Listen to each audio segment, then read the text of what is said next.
तो जाकिर नाइक जैसे लोग समाज और इंसानियत के लिए बड़ा खतरा हैं, लेकिन कतर जैसे देश ने जाकिर के लिए रेड कारपेट बिछा दिया है। ये वही कतर है जो नुपुर शर्मा विवाद में भारत के राजदूत को तलब कर लेता है, लेकिन जाकिर नाइक जैसे कट्टरपंथी उसके लिए सम्माननीय है। हालांकि ऐसा क्यों है, खुद कतर भी अपनी नीति और नीयत से इसके सबूत दे रहा है। कतर दुनिया के सबसे अमीर देशों में शामिल है। कतर का आम नागरिक अमेरिका के आम नागरिक से 2 गुना ज्यादा अमीर है। प्रति व्यक्ति आय के हिसाब से दुनिया का सबसे अमीर देश है, पर वहां पैसा तो खूब है, लेकिन रूढ़िवादी जंजीरों से यह बंधा हुआ है। यही वजह है कि कतर में फुटबॉल वर्ल्ड कप के दौरान जो नियम थोपे गए, उन्हें लेकर फुटबॉल फैंस सवाल उठा रहे हैं। कतर की ओर से जो निर्देश जारी किए गए हैं, उनके मुताबिक मैच के दौरान बियर पीने पर बैन है। कतर में मैच के दौरान महिलाएं स्लीवलेस कपड़े नहीं पहन सकेंगी। शॉर्ट ड्रेस पहनने पर भी पूरी तरीके से पाबंदी है। पारदर्शी कपड़े पहनने पर प्रतिबंध है। सख्त नियम यह है कि मैच में आने वाली महिलाओं को कंधे और घुटनों को ढककर रखना होगा, जबकि स्टैंड में बैठे पुरुष दर्शक स्टेडियम में शर्ट नहीं उतार सकेंगे। विरोधाभास यह है कि कतर को जाकिर नाइक पर आपत्ति नहीं है, लेकिन महिलाओं और पुरुषों के पहनावे पर आपत्ति जरूर है। आपको जानकर हैरानी होगी कि कतर में इस बार फुटबॉल के इतिहास का सबसे महंगा वर्ल्ड कप आयोजित हो रहा है। पिछले 3 फीफा वर्ल्ड कप पर गौर करें तो साल 2014 में ब्राजील में जो वर्ल्ड कप हुआ था, उसमें 1,23,000 करोड़ रुपए खर्च हुए थे। वर्ष 2018 में रूस में हुए वर्ल्ड कप में 1,14,000 करोड़ रुपए खर्च हुए, लेकिन कतर में जो वर्ल्ड कप हो रहा है, उसमें इससे कई गुना ज्यादा रकम जुटाई गई है। कतर में इस बार 24.5 लाख करोड़ का वर्ल्ड कप हो रहा है।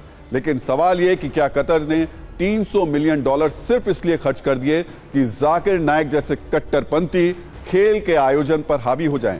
सच यह है कि दुनिया का चाहे कोई भी देश हो, वो बौद्धिक लोगों की सलाह पर चलता है। कतर में भी कुछ समझदार और बौद्धिक लोग जरूर होंगे, लेकिन उन्होंने अब तक जाकिर की इस शानदार एंट्री का विरोध नहीं किया है। फीफा वर्ल्ड कप में जाकिर नाइक जैसे जहरीले विचारों वाले कट्टरपंथी के स्वागत पर ही सवाल नहीं उठ रहे हैं। जब कतर को फीफा वर्ल्ड कप की मेजबानी मिली थी, तो उस पर विवाद कम नहीं हुआ था। कतर ने कभी भी फुटबॉल वर्ल्ड कप के लिए क्वालिफाई नहीं किया, ना ही उसे ऐसे किसी बड़े इवेंट को होस्ट करने का अनुभव रहा है।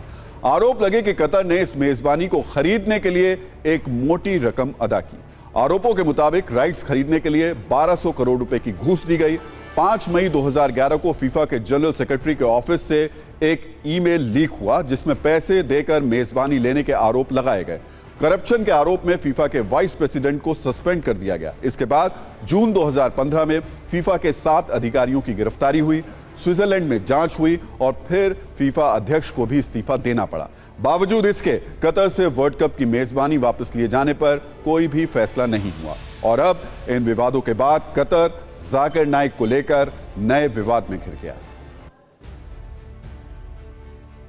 और अब इस खबर पर नजरिया 9 क्या है, यह भी हम आपको बता देते हैं। आमतौर पर माना जाता है कि खेल और संगीत 2 ऐसे माध्यम हैं जो तोड़ने नहीं बल्कि जोड़ने का काम करते हैं।